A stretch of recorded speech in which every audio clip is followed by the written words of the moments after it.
You're watching Bloodstock TV, and you probably recognize this gentleman sitting on the sofa here. It is the one, the only, Mikael from Opeth. Welcome to Bloodstock TV. Thanks for having me. Have you. No strangers to Bloodstock. You have played here quite a few times. This is your 4th appearance, I think, if I'm correct. 3rd time as headliner on the Ronnie James Dio stage, and it's an absolute pleasure to have you back. My question, and the first thing that I thought of when I heard the circumstances of you coming, and it was a fan pick set list. First off, whose idea was that? Not mine. No, this, I don't know, it came in, there was a few festivals that we played and we got those types of requests, I think from some other festival. And in a weak moment I said yes. We've done those things a couple of times before. Ultimately, it's very little difference to what we would play anyways, oh, really? to be honest, yeah. Sorry, guys. Yeah, I mean, there was a time, like, we did like an anniversary type of show last year or the year before, I can't remember, where we had that type of thing, where fans voted. And then we decided we're going to put like our longest song that we ever did. It's a song called Black Rose Immortal from way back. Yeah. That was kind of, you could vote for that song, and of course that became the song. Yeah. But then now that's been done, tested, you know, so that song didn't get that many votes this time around. Well, yeah, I was going to say, were the results pretty much, did you anticipate them? Was it yeah, I mean, we know which albums like people maybe like the most, you know, like, you know, Blackwater Park, that record, and Ghost Reveries, and those types of records, Deliverance, you know, they're people staple Opeth cornerstones. Yeah, people like that stuff. Yeah. And it would have been fantastic though if they just totally went completely the other direction. And they never do. You know, it's our kind of. We become a bit mainstream in our world when the fans can vote. Yeah, we just it's the popular stuff. Okay, well, let's talk about some new music now for a second. Details of the new album, The Last Will and Testament, were revealed upon the world recently, and much to the joy of people that were saying, "Oh my God, he's singing in this way again." Yeah, and I anticipated that somewhere you just went. Yeah, I was just saying, just before. No, it's fine. Is this an indication of what the rest of the album is like? This off the track that was released. Yeah, I think so. Maybe. I mean, in that sense, yeah. There is some screams on the other songs. Not all of them, but on some of the other songs, good screams, I must say. I'm pretty happy. Some surprises in there as well. Yeah, it's a very restless record. Somebody said claustrophobic. Oh, okay. It's not very happy record. It's very, I mean, every metal band says the word dark, but it's Restless is my best. Okay. Best to sum it up. It's very. We don't linger on anything. It's just like an explosion of ideas. It's like TikTok. TikTok. Yeah, of course, TikTok. Yeah. The title of the album, can you give a little bit of context into? Yeah, well, since it is a concept record that basically starts with the whole record is about the reading of the last will and testament of this main character. Okay. That's passed away, a rich old, can you swear? You can say what you want. A rich old fuck. Okay. Conservative old, stern, rich. Again, rich twice. Right. Noble, you know, patriarch who passed away, and the record starts when he summoned his 3 children to go through with solicitors his last will and testament. And was this, you know, obviously this story, did this come to you somehow one day, or were you thinking about this for quite a long time? Or? Yeah, it's not completely my idea. I got interested in the topic even on the last record. There's a song on there called, the English title was Universal Truth. I think we did a video for that one, which also dealt with kind of those types of, like how blood's not always thicker than water, how money can drive family members into Chaos. Yeah. So I got interested in that topic, and also along comes the TV series Succession, which was, I'm not sure if you've seen it, but a great TV series. I figured about like a power struggle between siblings taking over after their Murdoch type father. So a joyous and happy album. Very, very happy. No, it's just like it's interesting. It also helps me if I have that type, like a theme of sorts, if I'm going to write lyrics. Otherwise, I end up writing stuff I don't even know what they mean. If you know what I mean. You're just going off into space. The ethos. Yeah. Yeah. This is the first album with very recently a new established label, Reigning Phoenix Music. And your own label as well, obviously. That collaboration between these two, especially Reigning Phoenix, they've got some great artists on their roster already and have a very strong position in the world of metal.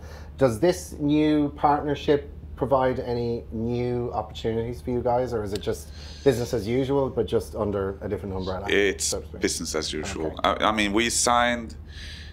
It's a bit of a, I wouldn't say clusterfuck because that has like a negative connotation to it, but we signed to Nuclear Blast Records. Markus Steiger, the previous owner of Nuclear Blast, sold his shares, started his own label, Atomic Fire, then he kind of went away from that, and that became, I think, Reigning Phoenix. He's partnered with somebody. He partnered with somebody. Yeah. So we are going to Germany in like a week or something, to Hamburg, where the record label is located. So I'm hoping to meet. I'm very old school in that sense. I want to meet. You want to meet the people who are that and also the boss. Yeah, of course. Like with Markus Steiger, I said we're not signing to Nuclear Blast unless you show up at the meeting, and he was like, why do you want me there? Yeah, but I was like, I need to see you. So that worked out. Yeah. We're yet to see like what Reigning Phoenix is going to do with this record, but I think to a certain extent that we handed them a gold nugget. Yeah. A good record with potential to reach out to older Opeth fans, newer Opeth fans, and yet to become Opeth fans. All right. Okay. Well, we'll see what happens. Fingers crossed. Smooth sailing all the way. Ultimately, it doesn't matter. Like now, I'm stuck in this like whole type of build-up promotion for this record, and I feel like I feel a bit like a puppet. Do you just to hate be honest. that bit? I don't hate it, but it's like it's not creative. The monotony of it must be just kind of. Yeah, it's not. I mean, I don't hate it. It's fine, but it's not my, so to speak, forte. So once the album is written and recorded and the cover artist, I'm really involved in those kind of things. Yeah, well, that was funny enough. The cover art, the picture I've seen, that is you're kind of all standing in a room, Peaky Blinders type of outfits on. Very powerful looking cover, but is that the first time you have really gone that far with the cohesiveness of the concept to relate to the cover? Because when you look at that, you do say, okay, there's definitely, there's the clothes and the poses and the background, and as opposed to other Opeth albums which have been beautiful works of art essentially. So this is, you're making a statement by saying there is a story here, Yeah, I mean, like band photos is one thing. I find them super boring. Really? Super boring. All the bands look the same. And I get some like metal magazines in Sweden, and this band posing in the woods, like we've done, posing in a worn down house or like that type of thing, and they're standing there with the jackets and the chains, and I'm like, yeah, whatever. It's very, very, very mundane to me. Yeah. And in a perfect world, we wouldn't have band photos. But since we're gonna do something, we need them for promotion. Of course. Otherwise, especially now we have a new drummer. Otherwise, they're just gonna put some old picture with people who are not even in the band anymore. So we need to take the photos, and we decided to make it a bit more fun ultimately. Yeah. So we hired a costume. This girl who works for TV series and films. Sure. In Sweden, just providing them with correct timepiece, clothes, and that kind of stuff. Yeah. So we told her, okay, it's kind of 1920s. What we're gonna wear? Yeah. And so she basically dressed us up, and it ultimately was that fun? Did you enjoy that? Yeah. I mean, I didn't enjoy it as much as staying at home, watching, drinking wine, whatever, listening to music or whatever you do. But it wasn't absolutely horrible. Yeah. You know, and not so embarrassing. It was more fun than anything else. Great stuff. Now, do you any musical territories that because you branch out quite a lot. You follow what you want to do, which is the correct way to do it, and not be tied down to any one thing.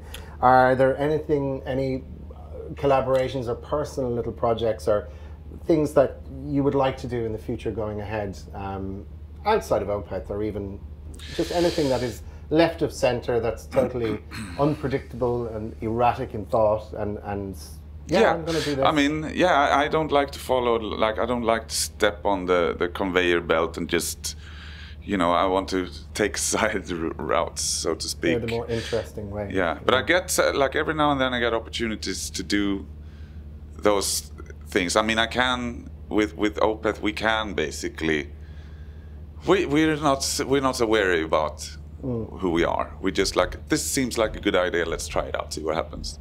But I also got, I wrote music for a Netflix series called Clark, about a famous Swedish criminal bank robber. Yeah, that's out. That came out a couple of years back, which resulted in like a soundtrack record. Not a lot of people heard it, but I wrote the music to Did you enjoy that experience? Yeah, that was lovely. So that's now Trent Reznor territory. Yeah, maybe. Yeah. And that is exciting as hell, man, when you're getting into that and you're doing really fantastic things. But it's some type of friend nepotism in a way, because the director is a good friend of mine. The original drummer from Bathory. Oh, okay. Jonas Åkerfeldt, who did Madonna videos, Lady Gaga, those kind of things. He was a prodigy. Yes. Smacked my bitch up. Yeah. He did that. So he's a famous music video director. Also went into film and did a few. He did Speed, didn't he? Spun. Spun. That was the one. Yeah, he did Spun. You know, all sorts of films, and this was his first TV series. Oh wow! So that allowed me to, because we wanted also timepiece type music. It starts in the 40s and goes into the 80s. So I was writing music to fit. A challenge. Yeah, it was fun. Super challenge. Yeah. I had a blast doing that, and I also took some I got some new experience from doing that. New influences, new sounds I started liking. I can imagine. Like, that's a really unusual period of time as well. It is. You know, from 40s right up to 80s. That's right. Dramatic changes within in the evolution of music. So I'm also working on another project of his right now, actually, which is because the producers of this film asked me to write music that ultimately isn't supposed to be heard. Okay. Which I was like, or music without any specific emotion. So kind of elevator music. Elevator music. Just ultimately, yeah. Benign background. That type of stuff. And I was like, that is a challenge, though. Yeah, that's difficult. How do I write just music that doesn't really get noticed? Yeah. That is a challenge. That is a challenge. Yeah. But it's also, it's quite fun. And I wouldn't mind venturing more into that type of thing. But also, like I said, Opeth, I think we kind of positioned ourselves in that way that we can do, any band can do what they want, I think, unless you have a record label boss deciding, but we ultimately decide what we want to do, so we have that freedom as well. That's fantastic.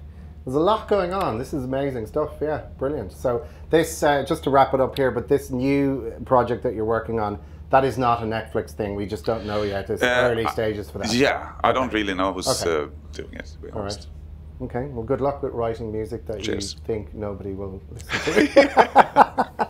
I wish you the best of luck the with excitement. That. Fantastic. Yeah. Michael, thank you so much for taking the time on Bloodstock TV, and it's amazing to have you guys back at the festival. Huge honor for us. Thank you for having me.